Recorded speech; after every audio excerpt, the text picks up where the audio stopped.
बड़ी खबर इस वक्त की रायपुर से आ रही, जहां सीएम साहब ने सभी मंत्रियों को अचानक बुलाया है। जी हां, सभी मंत्रियों को सीएम हाउस पहुंचने के निर्देश यहां पर दिए। रात 8:30 पर मंत्रियों से मुलाकात करेंगे सीएम विष्णुदेव साय। ये इस वक्त की बड़ी खबर आपको बता रहे हैं। हलचल तेज हो गई है, इसको लेकर आपको बता दें सभी मंत्रियों को अचानक मुख्यमंत्री विष्णुदेव साय ने सीएम हाउस यहां पर बुलाया है और ये निर्देश यहां पर दिए हैं। और रात को 8:30 पर एक बड़ी बैठक होगी और यहां पर ये तमाम जो मंत्री हैं यहां पर मुख्यमंत्री विष्णुदेव साय से मुलाकात करेंगे। ये इस वक्त की बड़ी खबर आपको बता रहे हैं। सीएम साय ने आनन फानन में अचानक मंत्रियों को सीएम हाउस यहां पर बुलाया है और अब जिसको देखकर छत्तीसगढ़ का जो सियासी पारा वो गरमाया हुआ है। जी हां, आपको बता दें अचानक सीएम का बुलावा जी जिसको लेकर अब सत्ता के गलियारों में हलचलें जो हैं वो तेज हो गई हैं। और जब प्रदेश के सभी मंत्रियों को 8:30 पर पहुंचने का मैसेज मिला, अचानक बुलाया गया। इस बैठक के बाद आपको बता दें कई ऐसे कार्यक्रम भी थे जहां मंत्रियों के वो उन्होंने रद्द यहां पर किए। और बीजेपी सूत्रों का यह कहना है कि मुख्यमंत्री विष्णुदेव साय ने मंत्री परिषद के सदस्यों को किसी महत्वपूर्ण चर्चा के लिए यहां पर बुलाया है। ये इस वक्त की बहुत बड़ी खबर आपको बता रहे हैं। सभी मंत्रियों को सीएम हाउस पहुंचने के निर्देश मुख्यमंत्री विष्णुदेव साय ने यहां पर दिए हैं। रायपुर से ये आपको इस वक्त की बड़ी खबर आपको बता रहे हैं। 8:30 पर मुख्यमंत्री सभी मंत्रियों के साथ मुलाकात करेंगे। लेकिन जिस तरह से आनन फानन में अचानक से यहां पर मंत्रियों को बुलाया है, इसको लेकर अब सत्ता के गलियारों में जो हलचलें हैं वो तेज होती हुई दिखाई दे रही।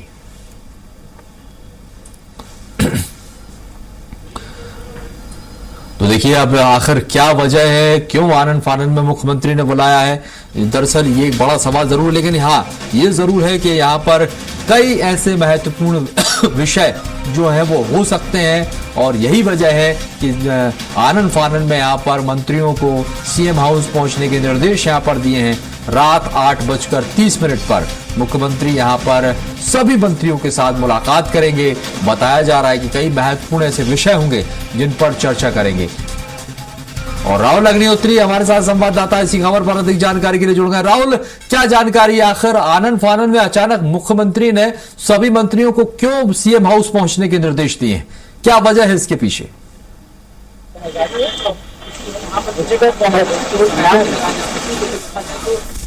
जो सभी मंत्री हैं उसे यहाँ पर मुख्यमंत्री निवास में बुलाया गया और लगभग जो समय है वो 8:30 बजे तक तय किया गया था। और अभी देखा जाए तो अभी तक के हालांकि कोई मंत्री नहीं पहुंचे हैं, लेकिन जो राज्यसभा सांसद किरण वर्मा है वो यहाँ पर पहुंच चुके हैं। उसके साथ में देखा जाए तो लगातार जो जिस तरीके से तैयारियां यहाँ पर की जा रही हैं तो मंत्री यहाँ पर पहुंचेंगे और कुछ ही देर में जो स्थिति है वो स्पष्ट हो पाएगा। क्योंकि जैसा मैंने बताया कि राज्यसभा सांसद लक्ष्मी वर्मा यहाँ पर पहुंच चुकी है। उनके साथ में देखा जाए तो जब मंत्री यहाँ पर पहुंचेंगे मुख्यमंत्री उनके साथ चर्चा करेंगे और विभिन्न विषयों को लेकर के यहाँ पर चर्चा के कयास यहाँ पर लगाए जा रहे हैं। लेकिन सबसे ज्यादा जिस बात की चर्चा है वो है मंत्रिमंडल के विस्तार को लेकर के। हो सकता है कि मंत्रिमंडल में जो फेरबदल है वो यहाँ पर किए जाए, कुछ मंत्री है उनके नाम हटाए जा सकते हैं। तो तमाम तरीके की चर्चा इस पूरी बैठक के माध्यम से लगाई जा रही है। और वहीं दूसरी ओर देखा जाए तो जिस तरीके से छत्तीसगढ़ के अंदर सुशासन तिहार चला है तो यहाँ पर ग्राउंड जीरो पर जिस तरीके से तमाम जो मंत्री और जनप्रतिनिधि पहुंचे हैं तो उनसे फीडबैक लेने का काम छत्तीसगढ़ सरकार कर सकती है। किस तरीके से यहाँ पर जो सुशासन तिहार चलाया गया है, क्योंकि पूरे यदि सुशासन तिहार के 1 महीने के क्रम को देखा जाए तो यहाँ पर सभी जो जनप्रतिनिधि थे वो अधिकारियों को जमकर के फटकार लगाते हुए नजर आए थे, सीधे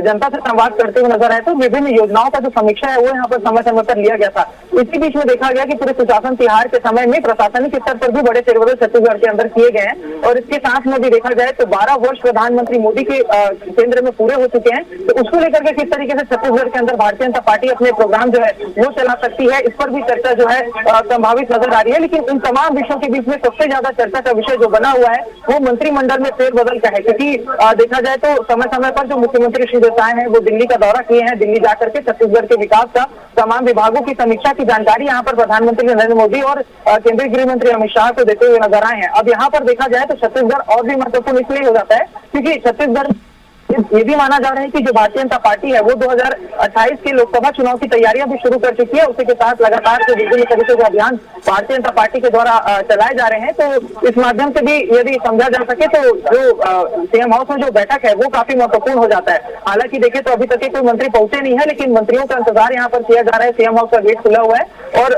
सभी देखा जाए तो पूरे छत्तीसगढ़ की निगाहें अभी देखा जाए तो सीएम हाउस के अंदर टिकी हुई है कि किस तरीके से ये जो पूरा बैठक है वो होगा, क्या कुछ इसमें फेरबदल किए जा सकते हैं। और चर्चा इस बात की भी तेज है, राजेश, देखा जाए तो इस बात की भी चर्चा काफी तेज है कि छत्तीसगढ़ के अंदर जिस तरीके से मंत्रिमंडल बनाया गया था, तो हो सकता है कि मंत्रियों के विभागों में कुछ परिवर्तन किया जा सके। इस बात की भी जो चर्चा है वो अभी बनी हुई है। और लेकिन तमाम जो कयास है वो कुछ देर के बाद में स्पष्ट हो पाएंगे, जब सभी मंत्री बैठेंगे, मुख्यमंत्री श्री देसाई उनसे चर्चा करेंगे और उसके अंत में किस तरीके से जो पूरी बैठक होती है, इन तमाम विषयों के बाद में अंतिम मुहर जो है वो लग पाएगी कि मुख्यमंत्री ने सभी मंत्रियों को क्यों बुलाया है, क्या कुछ इसके कारण थे, ये सभी कुछ ही देर पर स्पष्ट हो पाएगा।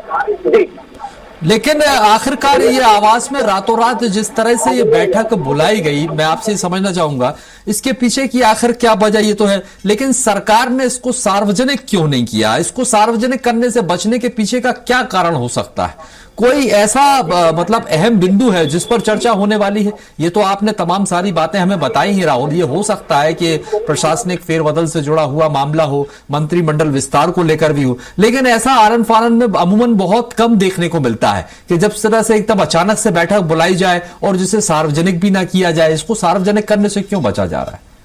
जी, देखा जाए तो इसी बात को लेकर के जो तमाम चर्चाएं हैं वो छत्तीसगढ़ के अंदर तेज हुई है, क्योंकि बीजेपी को हमेशा से अनप्रेडिक्टेबल माना जाता है। अचानक से कोई ऐसा फैसला लेती है जिससे बड़ा जो परिवर्तन है वो प्रदेश में देखा जा सकता है। और पूरी जो विपक्ष है, तमाम जो जनता है वो अचानक से इस पूरे फैसले से शॉक होती है, क्योंकि भारतीय जनता पार्टी लगातार ऐसे फैसले देखा जाए तो पिछले समय पर भी लेते हुए नजर आई है। अब छत्तीसगढ़ के लिहाज से भी बात करें तो छत्तीसगढ़ के अंदर में 2.5 साल बिट्टू देसाई की सरकार को हो चुका है और जिस तरीके से चर्चाएं लंबे समय से चलती नजर आई थी, क्योंकि नितिन नवीन स्वयं यहाँ पर प्रदेश प्रभारी के तौर पर यहाँ पर कार्य कर चुके हैं और यहाँ के तमाम जो मंत्री हैं, नेता हैं, उनके कैलिबर को अच्छे से समझते हैं। और चूंकि 2.5 साल का समय बीत चुका है, तभी जो मंत्री हैं उनका रिपोर्ट कार्ड बार बार आला कमान को दिया गया है और विभागीय स्तर पर किस तरीके से काम को बेहतर किया जा सकता है इस पर भी चर्चा हो सकती है। और चूंकि 2 बिंदु पर मैं आपको बताना चाहूंगा कि यह तो हो सकता है कि मंत्रियों के जो विभाग है उस पर परिवर्तन किया जा सके, या फिर जो नए या फिर कुछ ऐसे नए नाम होंगे कि यहाँ पर जो गाड़ियां हैं वो तमाम धीरे धीरे अंदर जानी शुरू हो चुकी है। यहाँ पर एक गाड़ी अभी अंदर गई है और इसी तरीके से देखा जाए तो कुछ ही देर पहले जो लक्ष्मी वर्मा है उनकी गाड़ी अंदर गई थी,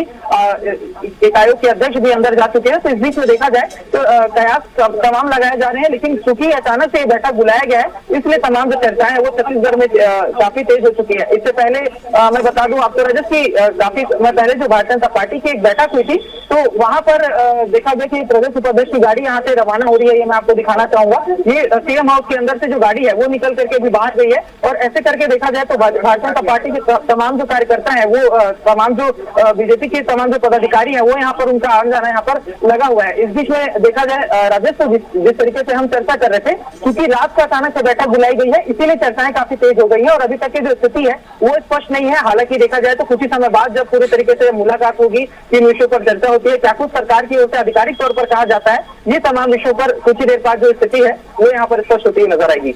निश्चित तौर पर बेहद महत्वपूर्ण यहाँ पर हो जाता है, क्योंकि देखिए 2.5 साल सरकार को हो भी चुके हैं, ऐसे में परफॉर्मेंस भी देखा जाएगा और ये भी हो सकता है कोई बड़ा फेरबदल भी यहाँ पर हो। हालांकि ये कहना बहुत जल्दबाजी होगा। अब जिस तरह से भारतीय जनता पार्टी की रणनीति रही है और अब ये देखना बहुत दिलचस्प होगा कि इस तरह से आनन फानन में बैठक बुलाना, हालांकि सार्वजनिक नहीं है, देखना होगा क्या होता है। राहुल, आप बने रहिएगा आगे वो खबर पर आपसे अपडेट